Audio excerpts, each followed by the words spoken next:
क्या है ताकत आसमां की जो छुड़ाए लखनऊ। कल भी कई दफ़ा इस शेर को पढ़ा गया है। एक जो हमारा ये सिलसिला शुरू हुआ है लखनऊ फेस्ट का, तो इसके सिलसिले में हम अपने प्राचार्य जी से कुछ कहना चाहेंगे, अपने प्रिंसिपल साहब से कुछ कहना चाहेंगे। एक छोटा सा शेर है आपका, इस कोशिश के लिए, इसके लिए जो मोटिवेशन होना चाहिए उसके लिए पढ़ना चाहेंगे। हवाएं जोर कितना ही लगाएं आंधियां बनकर, हवाएं जोर कितना ही लगाएं आंधियां बनकर, मगर जो घिर के आता है वो बादल छा ही जाता है। सर, आपका लखनऊ फेस्ट आ गया, आज के अखबारों में जो कवरेज मिला है उसके बाद हमको ये समझ में आया कि जिस तरह से इसको रिकॉग्निशन मिली है, बड़े बड़े अखबारों ने इसको जो जगह दी है, तो आपके लिए ये ज़रूरी था कि सर आप ऐसे ही लगे रहिए। मोटिवेशन जो है वो बहुत ज़रूरी होता है, हम सब आपके साथ हैं। अब हम आप लोगों के और नदीम सर के बीच में बहुत वक्त नहीं लेंगे। सर, आपकी किताब वाणी पब्लिकेशन की है, द अदर लखनऊ। जितने भी लोग इंटरेस्टेड हैं लखनऊ के बारे में जानने के लिए, उनके लिए ये किताब बहुत अच्छी है। ये वाणी पब्लिकेशन की है, बहुत ज़्यादा इसके दाम भी नहीं है, बहुत छोटे से उसमें है, लेकिन इसके अंदर जो ज़ख़ीरा है उसके लिए कोई भी दाम इसके लिए कम ही होता है। सर, आपको ये द अदर लखनऊ लिखने की ज़रूरत क्या पड़ी? आपको क्या लगता है जो लखनऊ हम लोग जानते हैं वो लखनऊ अपने आप में पूरा नहीं है, जो आपको दूसरे लखनऊ का भी एक चेहरा दिखाने की ज़रूरत पड़ी? दरअसल आज मैं जो भी हूँ, जो भी थोड़ा बहुत मैंने हासिल किया है, उसमें लखनऊ का चूँकि बहुत बड़ा हाथ है, और जो मेरी कृतज्ञता थी लखनऊ के लिए, मैं चाह रहा था कि किसी तरह से मैं उसको चुका सकूं। तो बहुत दिनों से मेरी इच्छा थी कि मैं लखनऊ पर कुछ लिखूं, लेकिन वो टलता रहा। मैं दूसरी पुस्तकें लिखता रहा और लखनऊ जो है वो बीच में टलता रहा किसी तरह से। लेकिन हुआ ये कि अयोध्या शोध संस्थान के उस समय जो डायरेक्टर थे डॉक्टर वाईपी सिंह, ये बात है 5-6 साल पहले की, उन्होंने मुझसे ये कहा कि मैं एक लखनऊ के ऊपर एक पुस्तक लिखूं और एक रिसर्च प्रोजेक्ट की शक्ल में। तो उन्होंने उसकी पूरी फंडिंग की और पूरी रिसर्च हुई लखनऊ पर 2 साल। तो ये पुस्तक कोई फिक्शन नहीं है, बल्कि ये एक रिसर्च प्रोजेक्ट का एक का प्रोडक्ट है ये। तो एक तो वजह ये थी कि मैं लखनऊ पर इसलिए भी लिखना चाह रहा था, और दूसरी बात ये कि लखनऊ के ऊपर जो भी पब्लिश्ड स्कॉलरशिप है, इस पर जो कुछ भी प्रकाशित हुआ है, अगर आप देखें तो वो 3 हिस्सों में बांटा जा सकता है। या तो 1857 का जो हमारा पहला स्वतंत्रता संग्राम था, ये तो उसके ऊपर काफ़ी मटेरियल मिलेगा आपको अगर आप इंटरनेट पर ढूंढें।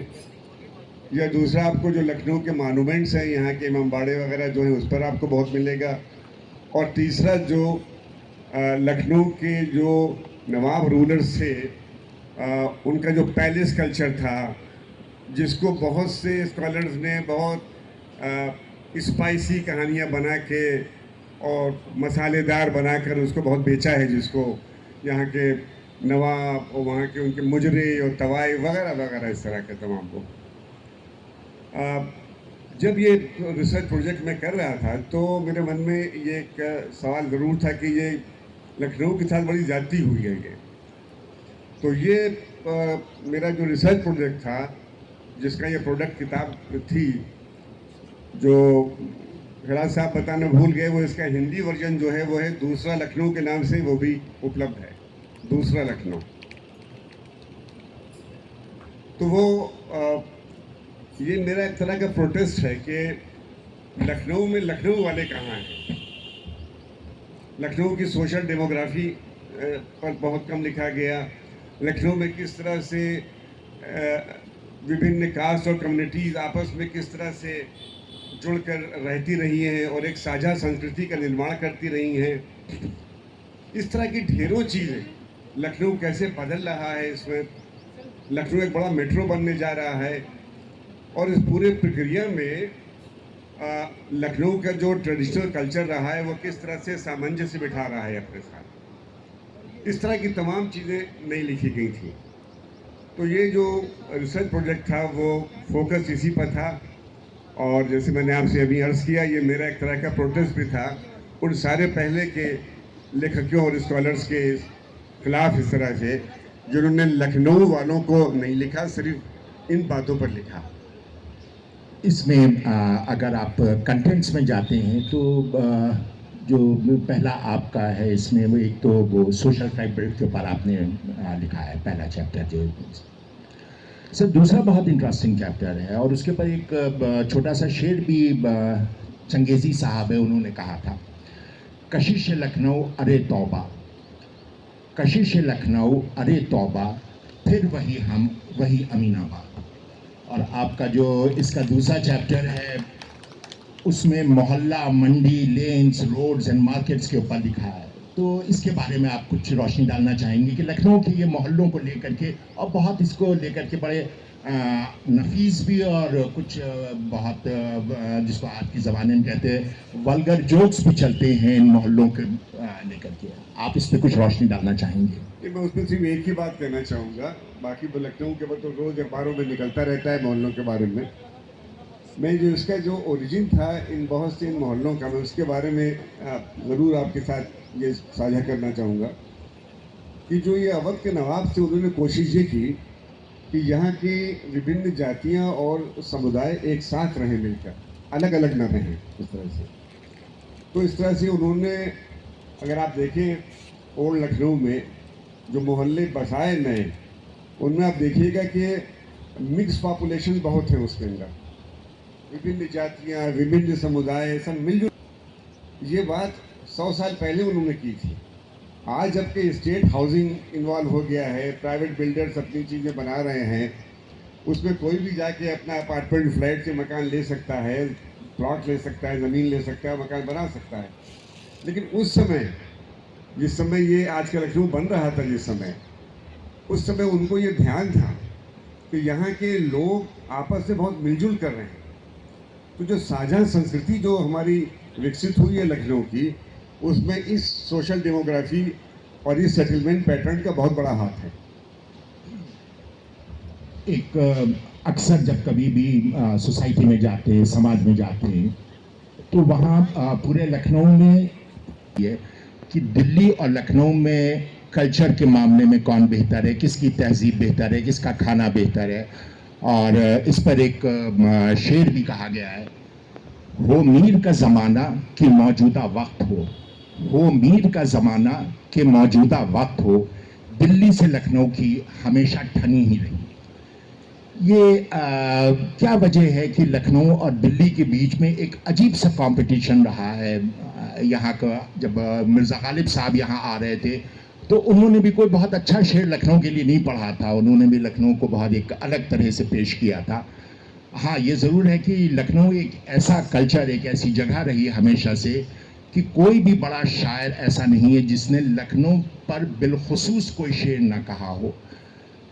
ये एक हम सब लोग सुनते चले आ रहे हैं, अब लगातार सुनते आए हैं, सुबह है बनारस की, शाम में लखनऊ है तू।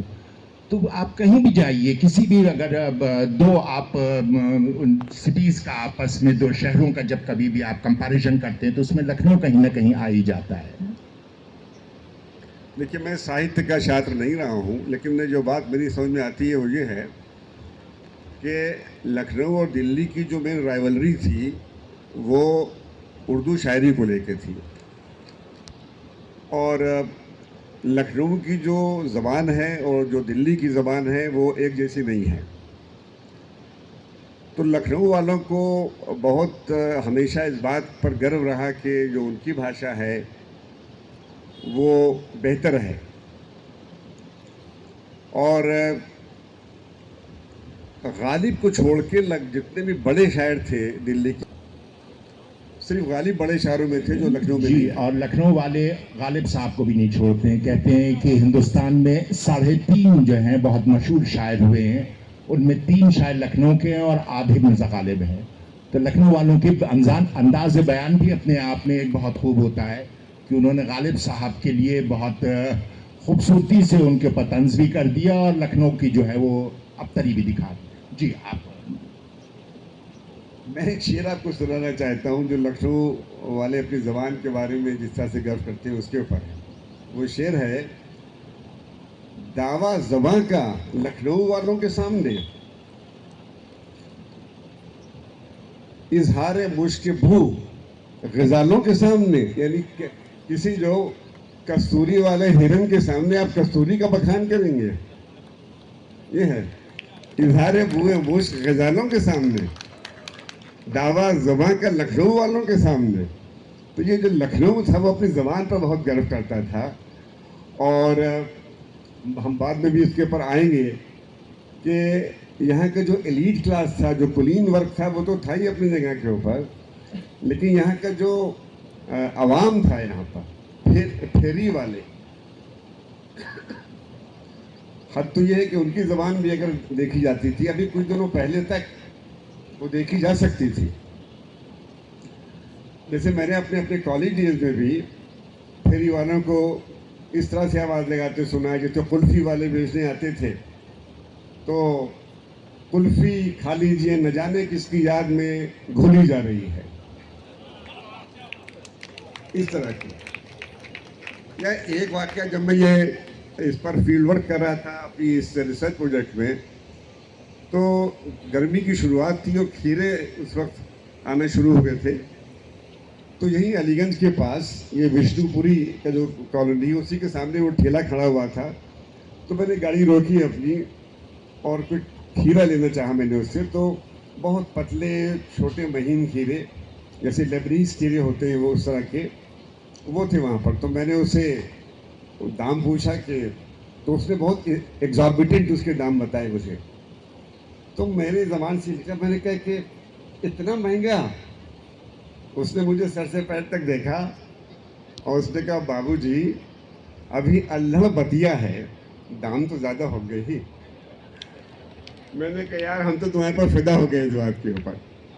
तो मैंने जो उसने दाम मांगे थे मैंने दुगना फिर उसको दिया। तो ये सिर्फ यही नहीं कि जो यहाँ का एलीट क्लास था वही अपनी भाषा के ऊपर उसको बड़ा गर्व था। ये जो फेरी वाले, खुंचे वाले, ये भी इस तरह की भाषा, टांगे वाले तो अभी भी बोलते हैं। अगर आप टांगे वालों से बात करके देखिए, इमामबाड़े के इलाके में जो टांगे चलते हैं, कभी उनसे आप बात करके देखिए तो आपको लखनऊ की जो सही भाषा है आपको बोलते हुए मिलेगी वो। लखनऊ के ऊपर मुनव्वर राना साहब ने बहुत अच्छा कहा। यहाँ के लोगों की जो बोलने का तरीका है, जैसा कि अभी नदीम साहब ने बताया, बड़ी मुश्किल से आते हैं समझ में लखनऊ वाले, बड़ी मुश्किल से आते हैं समझ लखनऊ वाले, दिलों में फासले, लब पर मगर अदब रहता है। तो ये एक लखनऊ की बड़ी खासियत रही है कि भले ही दिलों में फासले हों, लेकिन एक दूसरे से जब कभी भी बात करेंगे तो बहुत अदब के साथ, बहुत तमीज़ के साथ, तहजीब के साथ बात करेंगे।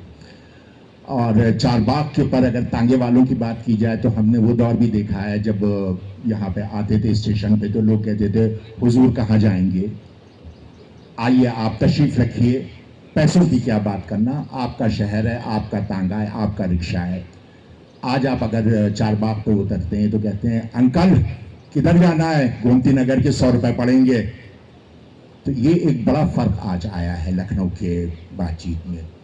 ऐसी बेचने वालों की, फेरी वालों की बात करें तो यहाँ पर जो ककड़ी होती हैं वो बड़ी मशहूर थी। उसके लिए कहते थे कि लैला की उंगलियां, मजनू की पसलियां, ये कह करके यहाँ की ककड़ी बेची जाती थी। तो लखनऊ का अपना हर एक जगह अंदाज़ अलग है। आपसे हम थोड़ा सा, क्योंकि आप एंथ्रोपोलॉजी के हैं, आपने लखनऊ के ऊपर काफ़ी काम किया है, ये जो मार्जिनलाइज या सबाल्टन लखनऊ है उसके ऊपर आपको क्या मिला? देखिए भाई, आपने पहले कहा कि आप नवाबों के ऊपर बात नहीं करना चाहेंगे, तो इसलिए उसके ऊपर कोई सवाल करने का कोई मतलब नहीं है। लेकिन सबाल्टन हिस्ट्री हर जगह होती है, सबाल्टन हर जगह होते हैं, मार्जिनलाइज्ड हर जगह होते हैं। उसके आपका क्या नज़रिया निकल के आया? क्या वो भी लखनऊ की उस शाइस्तगी से, उस नफासत से, वो जो उनका यहाँ का एक तौर है, तरीका है, उसके करीब है, या दोनों में बहुत बड़ा फ़र्क है?